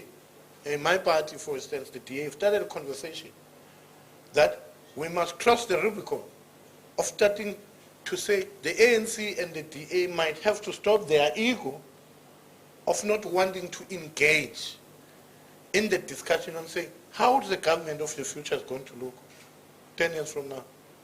Whether the generation today of the ANC and DA does not want to entertain that conversation, but developments are going to force them, whether for the stability of the country. Because if we're going to rely to the extreme populist movement who are going to push us to disrupt our cities, our country is going nowhere. Than having stable organizations who understand that they differ, they compete, but agree that on behalf and the benefit of the country, we can only move forward if we work together.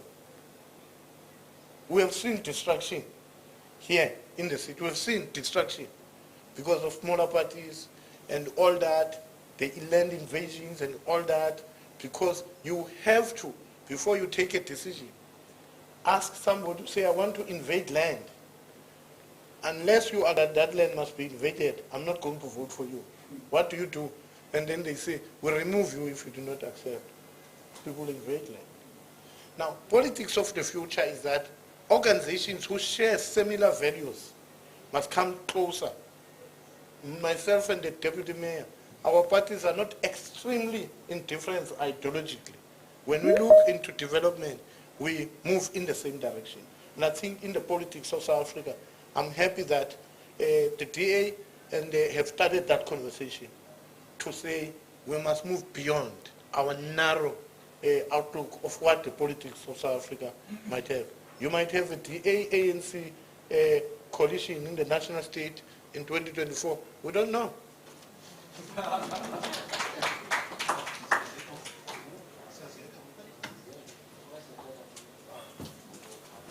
Colleagues, we are cognizant of time. Pastor George, I think you've got much work to do with the biblical studies, man. Lots of work. Yes. We'll take 2 questions from the floor, and then we'll have the vote of thanks by the Deputy Mayor, and then we'll have breakfast. For those that had double plates, we worry about them, but there's nothing we can do about it. Thanks very much. 1, 2. That's all. 2.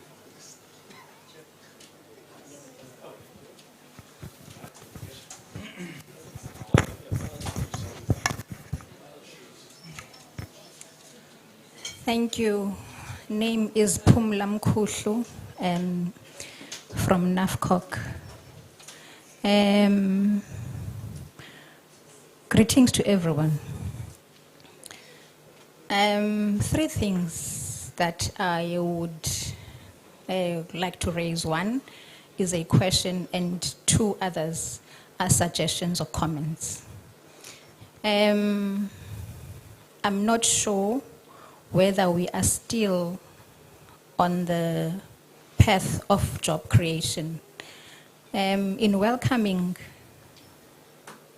Transnet into our shores, it's not only about key role players in the Transnet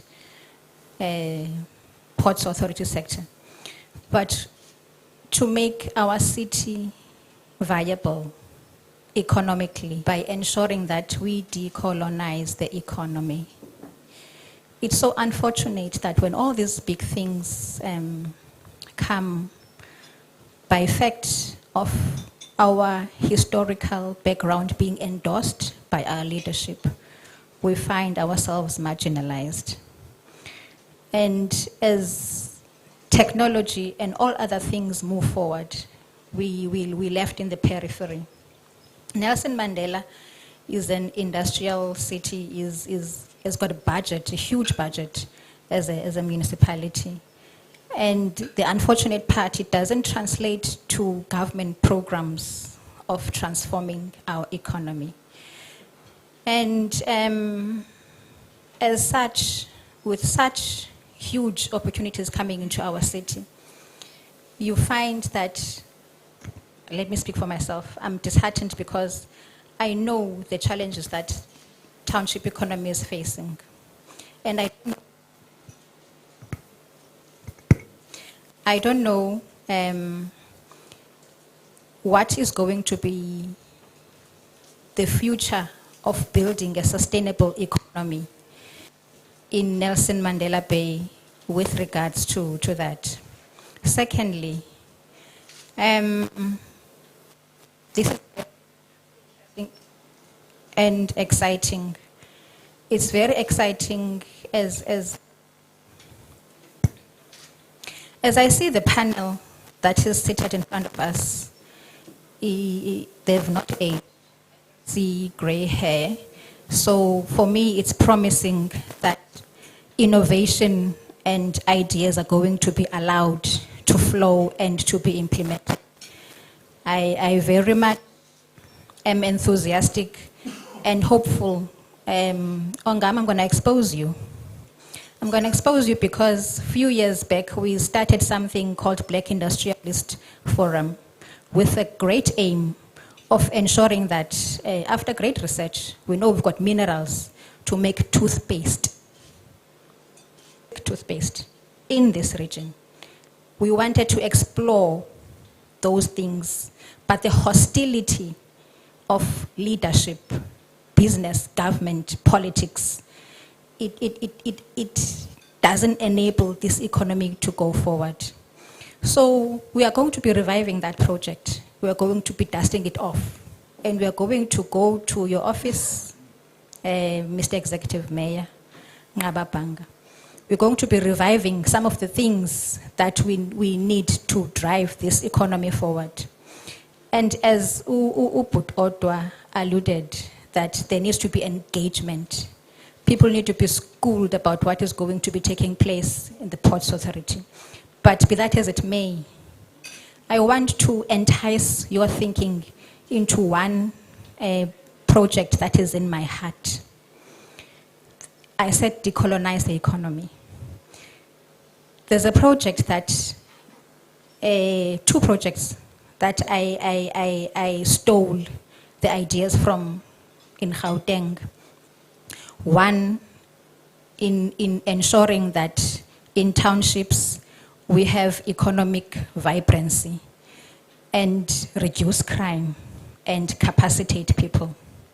So the tarring of Soweto was a project that was designed to enable black people to participate in the construction sector.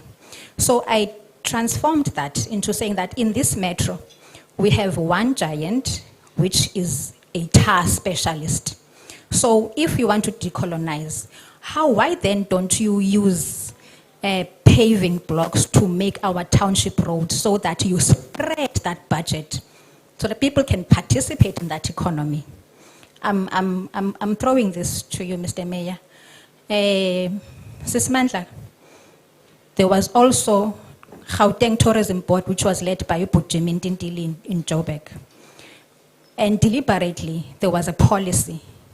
Then there was a Soweto Township boom, that a tourist that visits Johannesburg would sleep in Soweto, eat breakfast in Soweto, eat lunch in Soweto, and enjoy the Soweto vibrancy, but without proper security.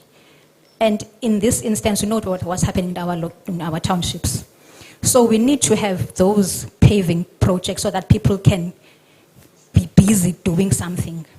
We need to have that synergy so that in welcoming these guests who are going to be permanent residents in our metro, we are sure that all aspects of the economy will be benefit from this huge project. We will be visiting Kucha, we will be visiting Transnet as NAFCOC, and we are going to be revisiting the Nelson Mandela Bay Chamber again and engaging them, because we also believe in the vision of the mayor that we should be engaging. We are not fighting, but we want to partner in ensuring that things begin to. So with that being said, welcome Transnet Ports Authority to our city.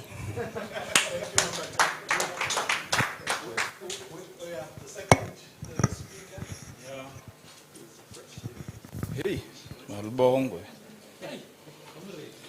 Yeah, thanks, man, for the opportunity. Mine, I've got about. I've got about. Yeah, guys, I'm Kandi Lamani, a legal tour guide, an entrepreneur in the metro. Yongama, you touched on NAFCOC.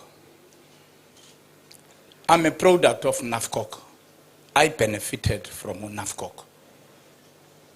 During the times of the 80s, when we were calling the country ungovernable, apartheid unworkable, NAFCOC offered bursaries to some of us to go and further our studies. I benefited from that. NAFCOC talking about, I experienced it. The NAFCOC that is characterized by rowdy SMMEs who take 30%, who close what you call these sites. It's not the NAFCOC that I know. The NAFCOC that is here now is different to that. But I cannot leave NAFCOC. NAFCOC has got a historical role to play. Being with the Eastern Cape Maritime Business Chamber is not a mistake. We saw an opportunity at sea. If we have 800 kilometers body of sea in our shores, and we cannot utilize that in terms of turning our region economically, then we'll be failing. But the problems we are encountering, there's one sector that is missing here, Sean: environmentalist. Because when we're participating in the engagements in the banking sector, the environmentalists are always there. But what's funny, EnviroServe is here by Motherwell. Though they are stationed at what you call Old Swartkops Road. But the pollution that they are throwing into Swartkops Valley area, environmentalists, white environmentalists are quiet. But when we want to participate in the bunkering sector, they make noise to say there will be oil pollution. I'm worried about that missing link. Mr. Mayor, we have a challenge with the officials. We have officials who want also to be business people. Their mandate is to be officials and give us space to operate as business. We need to change those. Audra, you talked of unity of purpose. It is true, but NAFCOC, Business Chamber, East Cape Maritime Business, we need to sit together and scrum this project, all hands on a deck. We're not leaving behind a black business forum, because those are our founding members. Last but not least, on the ocean tourism, you cannot have white-owned boats that are just driving through there. We have a community. If you drive down Kempston Road, there is a community of engineers there. There is a community of fishers, the fishermen. Though they are not qualified, it's Odwa's duty to skill those people and qualify them. So we welcome Transnet, and we want to make money. I need to be a millionaire soon.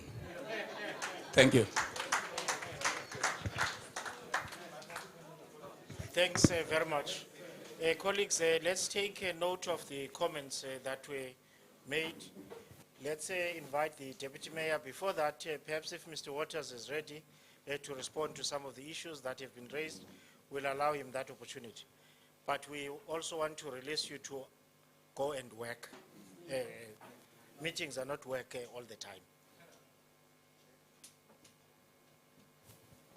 Chair, Mr. Walter's response will be circulated. Okay. Thanks very much.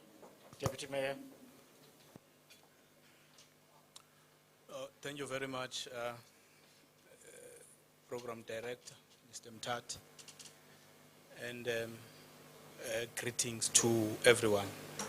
The Executive Mayor, the leadership of the marine sector,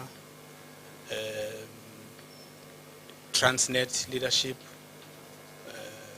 business formations, leaders of civil society, all leaders who are here, my colleagues also, facilitator, and ladies and gentlemen, all umfundisi and the religious sect. Yeah, my role is very short. I'm tasked to do a vote of thanks. I usually have a difficult role as a deputy mayor of trying to make sure that the mayor sticks to the time and all, because when we come to such functions, we are told that this one is on TV or is live streamed. It needs to, we stick to the time. And my role, I always fail on that one.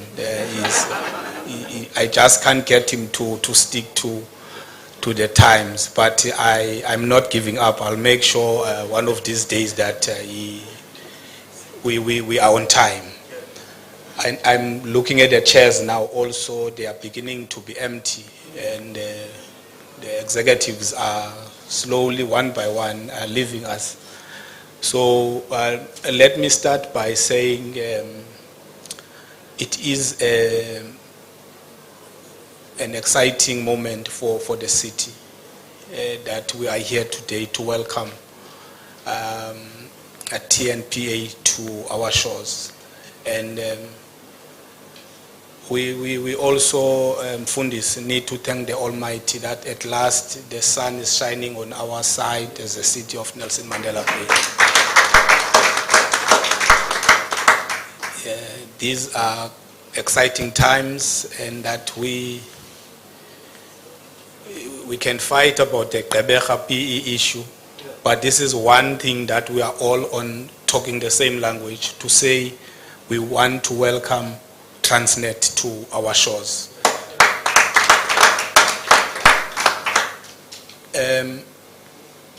To all the speakers who have spoken today,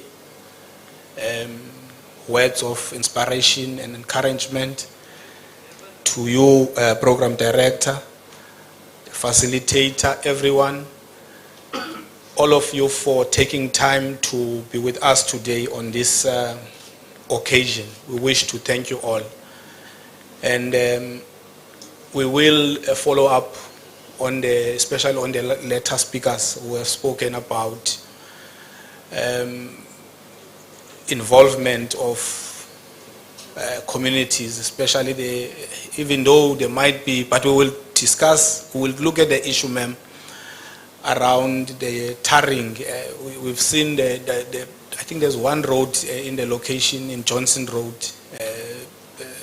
paved. For some reason, that road, you don't see that one with potholes. You do it once and then it's there for a long time. So it's something that we need to look at. And but there are other aspects that we also need to look at, that the national fiscus and other things that we'll need to look at. We are a grant-dependent municipality, which is why we're excited that if business thrive here, then we might decrease the dependence on grants as a city. and start having our own collecting money and to drive programs that we talk to us as a city. Officials wants to be in the business with the municipality or with government in Mhlekazi, we need those names. We don't want people who are entrusted with certain duties to want now to close space for emerging businesses. It's unethical. Those are things that must come up and they can be dealt with.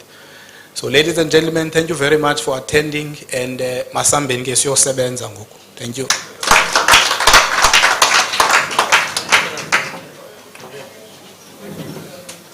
For those that are remaining, breakfast will be served. Thank you.